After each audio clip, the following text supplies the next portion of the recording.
রাজ্যের মুখ্যমন্ত্রী তো আসেননি, রাজ্যের মুখ্যমন্ত্রী তো ধমকাচ্ছেন যে বেতন আমরা দেব।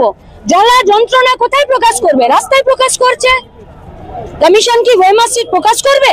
না, কেন করবে না? এরা যখন বিপদে পড়েছে তো কমিশন কেন সুপ্রিম কোর্টের মুখে কাগজপত্র ছুঁড়ে ফেলে মেরে দিচ্ছে না যে আমি এই পরীক্ষা নিয়েছি, এর বেসিসে আমি 26,000-কে নিয়োগ করেছিলাম, এইটা হলো 21,74,000-এর রেজাল্ট শিট, আর এইটা হলো 26,000-এর রেজাল্ট শিট। বাস হয়ে যেত, এত কিছু তো প্রয়োজনই ছিল না। মুখ্যমন্ত্রী বলছেন আপনারা প্ররোচনা দিচ্ছেন বিরোধীরা। কিসে? কমিশনকে পয়সা খেতে? বামপন্থীরা কিসে প্ররোচনা দিচ্ছে? এসএসসি কমিশনে পয়সা খেতে?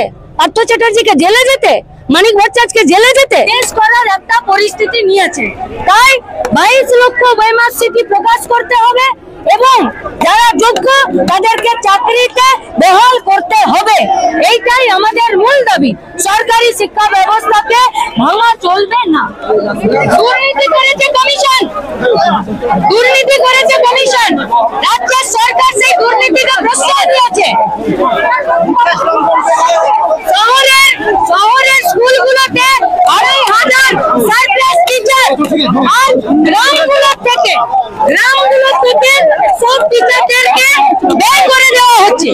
তারা ওখান থেকে বেরিয়ে আসতে বাধ্য হয়েছে, চলে এসেছে। গ্রামের স্কুলগুলো বন্ধ হয়ে যাচ্ছে উচ্চশ্রী পোর্টালের মাধ্যমে। তাহলে কি গ্রামের গরিব বাড়ির বাচ্চারা স্কুলে পড়বে না? আসলে সরকারি স্কুল ব্যবস্থাকে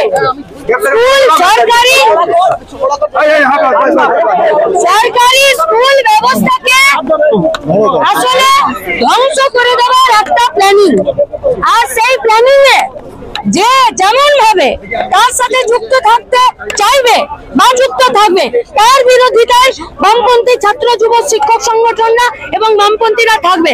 মহিদুলকে হারিয়েছি, চাকরি চাইতে গিয়ে পুলিশ পিটিয়ে খুন করেছে। আমাদের অসংখ্য ছাত্র যুবরা তারা জেল কেটেছে, এলাকায় মার খেয়েছে। তার থেকেও বড় কথা হলো পশ্চিমবঙ্গের শিক্ষা ব্যবস্থার রঙিনা থেকে অনেক ছাত্র যুবরা তারা নিজেদের নাম কাটিয়ে নিচ্ছে, স্কুলগুলো চলছে না। আমরা এখানে যারা বসে আছেন, যারা এখানে বসে নেই, তাদের সবার জন্য আমরা বলছি যে কমিশনকে দ্রুত ওয়েমার্কশিট প্রকাশ করে দিতে হবে। আমাদেরকে যদি গোবাক বলে, আমাদেরকে যদি বলে যে তোমরা এখান থেকে চলে যাও, তাহলে কি কমিশন ওয়েমার্কশিট প্রকাশ করে দেবে? আমরা চাইছি কমিশন ওয়েমার্কশিট প্রকাশ করে দিক। 22 লক্ষ ছেলেমেয়ে পরীক্ষা দিয়েছে, যারা যোগ্য তাদেরকে চাকরি দিতে হবে। আর কে যোগ্য কে অযোগ্য 22 লক্ষ ওয়েমার্কশিট প্রকাশ পেলেই দুধ কা দুধ পানি কা পানি হয়ে যাবে। আমরা তো 17 তারিখ বামপন্থী শিক্ষক সংগঠন ছাত্র যুবরা আমরা তো কমিশনে ডেপুটেশন দিলাম যে ওয়েমার্কশিট প্রকাশ করুন, স্কুলগুলো যাতে খোলা থাকে তার ব্যবস্থা করুন, যোগ্যদেরকে নিজেদের কাজে ফেরান। সেদিনকেও যা কমিশনের ভার্সন ছিল, আজকেও কমিশনের তাই ভার্সন। বিকাশ রঞ্জন ভট্টাচার্যের জন্যই কি আজকে আপনাকে কমিশন দুর্নীতি করেছে? দুর্নীতি কে করেছে? পরীক্ষা কে নিয়েছে? কে নিয়েছে পরীক্ষা? বলুন না আপনারা, কে নিয়েছে পরীক্ষা? বলছেন না, কারণ আপনারা বলবেন না। পরীক্ষা নিয়েছে কমিশন, রেজাল্ট বার করবে কমিশন। তাহলে তাদের যখন এটা এসেছে, এরা যখন বিপদে পড়েছে, তো কমিশন কেন সুপ্রিম কোর্টের মুখে কাগজপত্র ছুঁড়ে ফেলে মেরে দিচ্ছে না যে আমি এই পরীক্ষা নিয়েছি, এর বেসিসে আমি 26,000-কে নিয়োগ করেছিলাম, এইটা হলো 21,74,000-এর রেজাল্ট শিট, আর এইটা হলো 26,000-এর রেজাল্ট শিট। বাস হয়ে যেত, এত কিছু তো প্রয়োজনই ছিল না। ওদেরকে চাকরিতে যুক্ত করতেই হবে। এই লড়াই দীর্ঘদিনের গোটা পশ্চিমবঙ্গবাসী, আর আজকে গোটা শিক্ষক শিক্ষাকর্মীদেরকে রাজ্যের সরকার রাস্তায় বসিয়ে দিয়েছে। তাহলে তো যেটা রাস্তার লড়াই, সেই লড়াই গোটা পশ্চিমবঙ্গ আছে। আর ছাত্র যুবরা তো এই লড়াইয়ের জন্য নিজেদের কমরেডদেরকে শহীদ হতেও দেখেছে, জেল খাটতেও দেখেছে। তাহলে তো রাস্তায় তো থাকতেই হবে এই লড়াই। ওয়েমার্কশিট প্রকাশ করতে হবে, যোগ্যদেরকে চাকরি দিতে হবে, সরকারি স্কুল শিক্ষাকে রক্ষা করতে হবে, ধ্বংস করা যাবে না যা চক্রান্ত করেছে।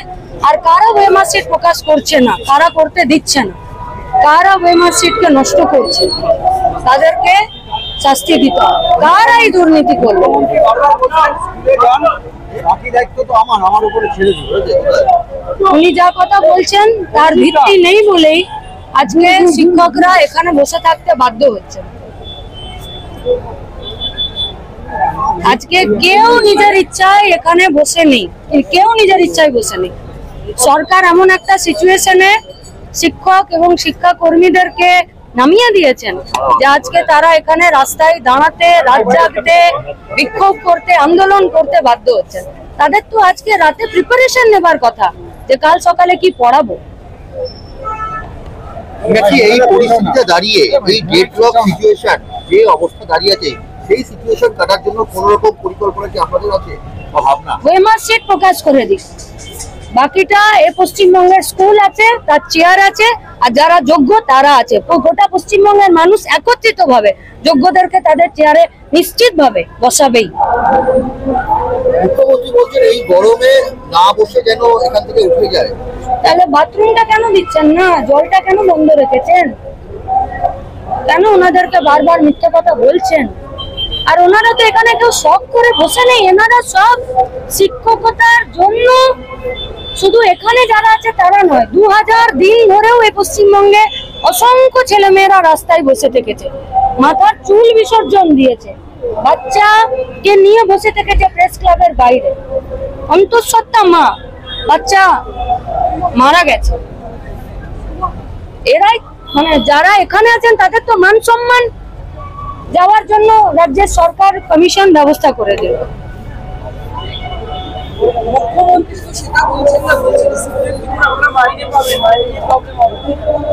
মুখ্যমন্ত্রী ব্যবস্থা করেছেন বলেই আজকে রাজ্যের গোটা শিক্ষা ব্যবস্থাটা ধ্বংসের মুখে এবং গোটা রাজ্যের শিক্ষিত, মেধাবী, গরিব বাড়ির ছেলেমেয়েরা যারা শিক্ষকতার স্বপ্ন দেখেছিল তারা রাস্তায় বসতে বাধ্য হয়েছে শুধুমাত্র রাজ্যের সরকারের দুর্নীতি এবং কমিশনের দুর্নীতির জন্য। কোন এক রাত যন্ত্রণা নিয়ে বসে আছে। 21 তারিখ সরকার কথা দিয়েছিল যে আমরা লিস্ট দিয়ে দেবো, দেয়নি। এই যন্ত্রণা কার কাছে দেবে?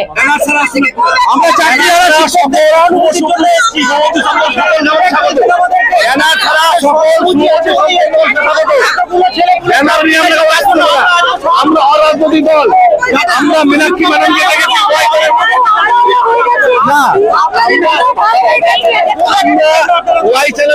মীনাক্ষী ম্যাডামকে প্রশ্ন করতাম, কোনো উত্তর না, তিনি বেরিয়ে গেছেন, কোনো উত্তর দিতে পারেন না তিনি।